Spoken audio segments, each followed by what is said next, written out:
mungkin saya ada di posisi di tengah-tengah gitu Pak. Kalau emang perusahaannya, kalau emang vandalismenya kecil sih saya kayak oke, mungkin bisa dibersihin. Tapi kalau yang sampai besar banget merugikan masyarakat, merugikan banyak pihak, of course saya nggak setuju gitu loh Pak.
Ya baik sahabat Bentara, kita akan lanjutkan obrolan dan perbincangan kita dengan Yesi.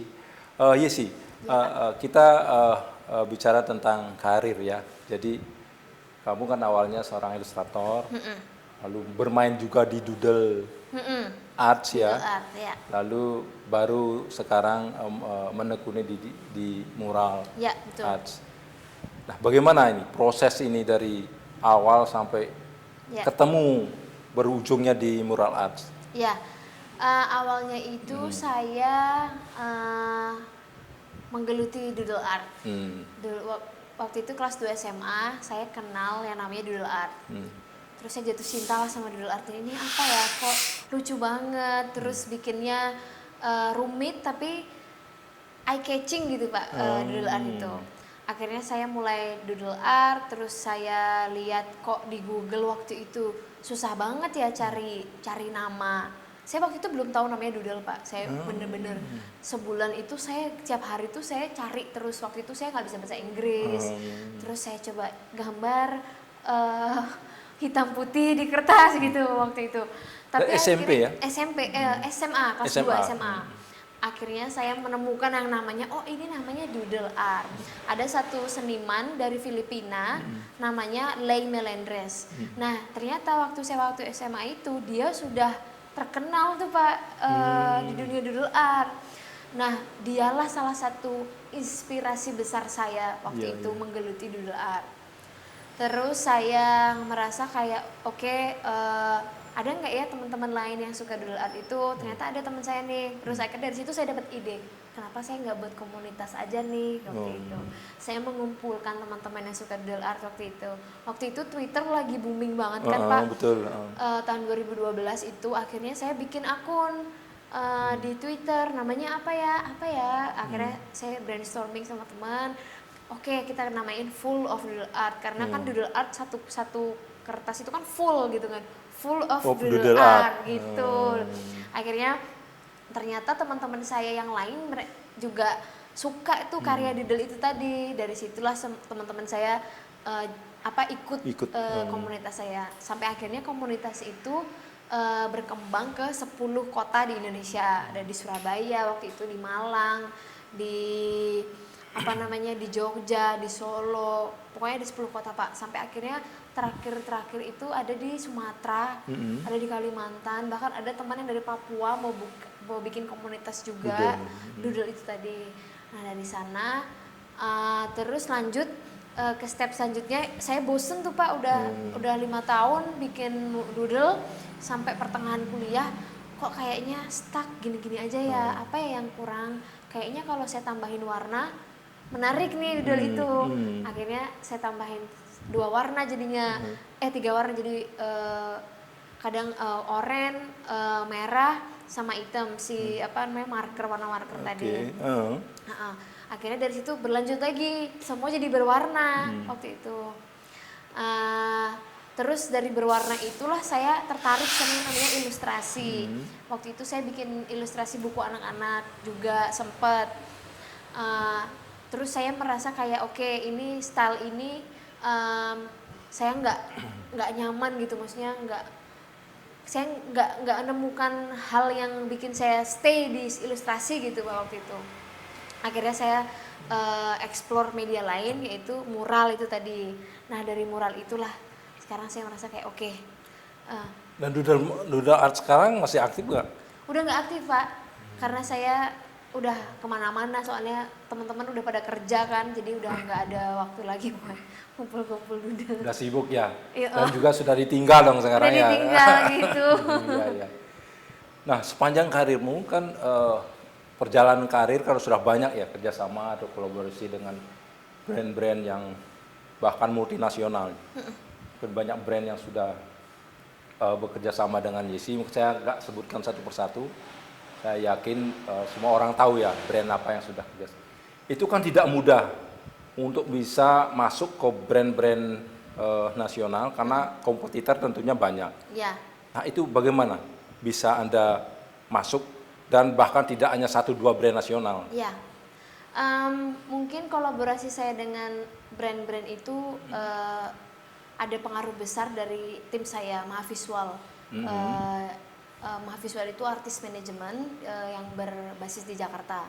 Waktu itu saya bisa gabung atau bisa join sama Mahavisual itu, saya memberanikan diri untuk menghubungi mereka. Karena saya berpikir oke, saya punya karir di luar negeri Pak. Tapi kan mau nggak mau nanti kalau saya tua, saya harus pulang ke rumah dong Pak. Jadi saya merasa mulai saat ini, mulai saya muda ini, saya ingin membangun karir di rumah saya itu di Indonesia. Saya ingin membangun audience untuk karya saya di Indonesia. Jadi waktu itu saya menghubungi tim Mahavisual itu karena saya membutuhkan bantuan mereka gitu loh untuk memasarkan karya Berarti saya. awalnya masuk dari sana? Iya, sebenarnya sebelumnya sih pernah saya kolaborasi sama brand Indonesia, tapi kan sekarang levelnya, maksudnya alhamdulillah saya bersyukur levelnya sudah sama perusahaan minuman ternama gitu kan. Waktu dulu saya, siapa yang menyangka gitu Pak, itu juga karena bantuan dan kerja keras teman-teman Mahavisual gitu, karena mereka brandnya udah mendunia ya bahkan ya? Iya udah mendunia, bahkan kalau saya ke luar negeri Pak, itu brand itu tuh ada di restoran Indonesia di mana-mana gitu loh. Hasil karyamu juga dinikmati di luar negeri dong? Iya gitu, makanya itu iya. berkat tim dan teman-teman dari Mahavisual gitu loh. Pintu saya bisa berkolaborasi dengan brand-brand itu dari teman-teman Mahavisual juga gitu. Jadi awal masuk gitu. dari sana. Iya, betul. Baru terus berkembang sampai sekarang. Nah, iya. Sekarang masih bekerja sama dengan tim itu atau memang mandiri? Masih ya? Tahu Januari ini tahun ketiga saya kerja sama dengan Kontraknya udah tahun ketiga. Tahun ketiga. Nah, lalu untuk berkarya sendiri kan Anda memiliki visual yang khas ya? Iya, betul. Dari mulai saat ilustrator, lalu doodle juga, main di doodle, lalu di mural gitu. Termasuk pemilihan warna. Iya. Ya karena saya menikmati melihat hasil karya dari Yesi ini banyak bermain di warna merah, kuning dan biru ya kalau nggak salah. Saya kira mungkin ada sesuatu di balik itu. Iya. Kok hanya bermain di sana itu bisa dijelaskan nggak? Kalau filosofi tiap warna sih nggak ada ya Pak. Ya. Karena saya suka ternyata dari hari ke hari saya merasa kayak saya suka warna yang colorful, tapi saya selalu nggak pede gitu pakai pakaian yang berwarna, jadi semua wardrobe saya itu hitam gitu loh. Karena saya merasa kayak saya ingin orang-orang fokus ke karya saya, bukan ke sayanya gitu loh. Jadi saya juga tujuan saya pakai warna-warna yang cerah ya, yang cerah itu untuk bikin orang gembira aja gitu loh. Kalau di jalan kan tiba-tiba ada orang yang abis, nggak tahu sih saya misalnya ada masalah apa gitu, terus tiba-tiba dia lewat terus lihat karya yang colorful kan mencolok dari jauh itu kelihatan mungkin. Saya ingin kasih impact lah walaupun dikit, tapi seenggaknya kayak wah ada sesuatu yang cerah nih gitu hari ini yang saya lihat gitu. Saya mau mural saya itu ngasih impact ke warga-warga yang lewat gitu loh. Gitu Pak. Nah lalu mulai kapan ini Anda bermural itu? Kalau style yang sekarang itu baru dari 2020. 2020. Iya, waktu saya tinggal di India kemarin, saya sempat pokoknya tahun 2020 itu kayaknya masa depresi untuk semua orang ya, bukan saya aja gitu loh. Kalau saya waktu itu tuh lebih ke proses pemikiran yang pengkaryaan saya sebagai seorang seniman. Terus saya merasa kayak oke, ada sesuatu yang kurang nih di karya saya, yaitu figur karakter gitu. Jadi selama 6 bulan itu saya tiap hari belajar bikin orang, Pak. Tapi saya selalu gagal terus. Tapi akhirnya saya pikir kenapa kok nggak menggunakan kekurangan saya itu sebagai kelebihan. Saya kan nggak bisa gambar mata, nggak bisa gambar apa namanya yang realis gitu. Ya udah, akhirnya karakter saya cuma kasih titik-titik sama sama apa namanya mulutnya, ya udah gitu aja gitu loh. Akhirnya dari situlah muncul karakter perempuan yang sering teman-teman lihat gitu. Akhirnya saya stick sama karakter itu sebagai representasi perempuan juga. Terus warna kulitnya selalu gelap karena saya gelap, karena saya ngerasa kayak perempuan itu nggak harus putih, nggak harus karena warna kulit kan berbeda-beda, apalagi kita dari Indonesia, dari Asia yang apa namanya negara tropis, tiap tahun selalu ada matahari gitu. Jadi saya berusaha mempresentasikan perempuan dengan kulit gelap karena saya sendiri gelap gitu. Nah, kalau di doodle itu Anda kan terinspirasi oleh seniman dari Filipina ya. Ya, betul. Lalu kalau di mural sendiri ada nggak yang banyak, Pak, banyak sekali. Saya nggak bisa sebut, nggak ada maksudnya belum ada satu yang melekat banget, tapi inspirasi saya seorang seniman mural tuh banyak sekali. Jadi ya saya ambil inspirasi dari mana-mana. Termasuk juga seniman luar negeri? Iya. Nah, pada saat pandemi itu Anda bermuralnya di dunia digital atau? Pertama saya pasti buat desain digital, terus saya coba tempel si muralnya tadi, si desainnya tadi di foto temboknya yang saya ambil. Jadi karena style saya yang sekarang lumayan simetrikal, jadi saya selalu bikin desain dulu gitu. Kalau spontanis berantakan jadinya. Tentu ada perbedaan dong. Jadi antara mungkin mediumnya pasti lebih kecil ya. Ya. Dengan bermural dengan medium yang lebih luas yang di dunia yang kamu lakukan sampai saat itu, di mana perbedaannya? Perbedaannya pasti saya lebih prefer yang media besar. Tapi kan karena saya digitalnya kan pakai iPad itu, jadi bisa di zoom in, jadi tetap bisa gede gitu. Gitu. Dan pada tentunya saat pandemi ya memang itu aja yang bisa kita lakukan untuk berseniman ya. Semuanya jadi berbasis digital gitu. Nah, ini terkait dengan ada istilah vandalisme. Iya. Nah, jadi seniman mural ini pasti mengenal ya apa yang dimaksud dengan vandalisme. Apa pandangan Anda tentang vandalisme? Pandangan saya, karena saya dari kacamata seniman dan saya punya banyak teman yang suka vandalisme.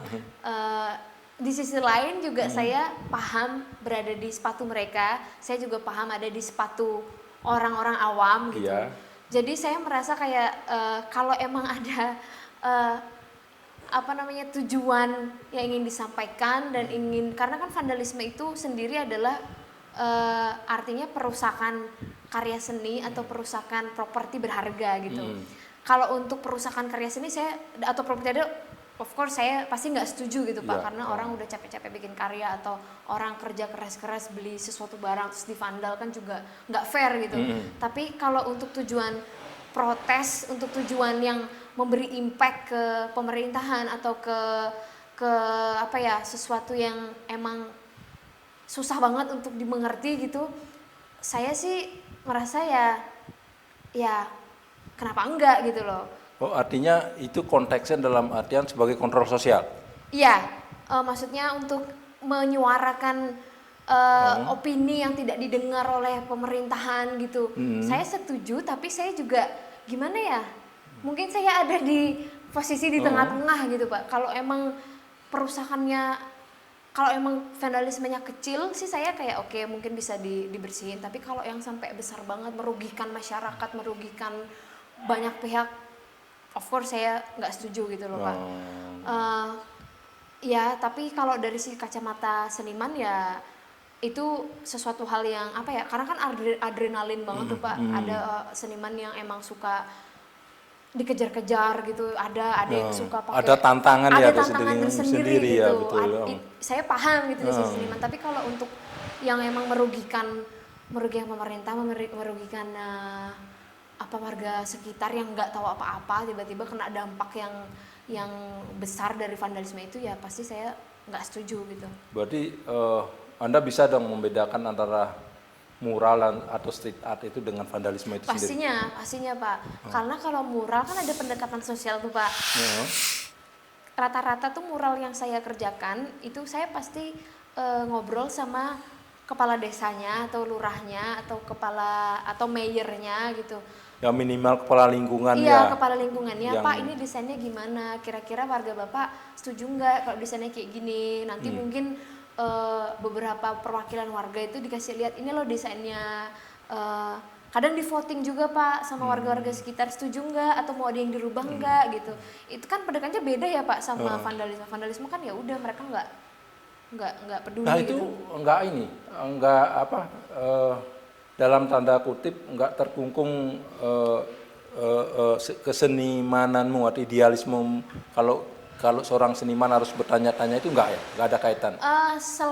Jadi untuk mengekspresikan segala sesuatu itu nggak bebas gitu dalam artian begitu? Kalau menurut saya sih, yang penting style saya tidak berubah gitu.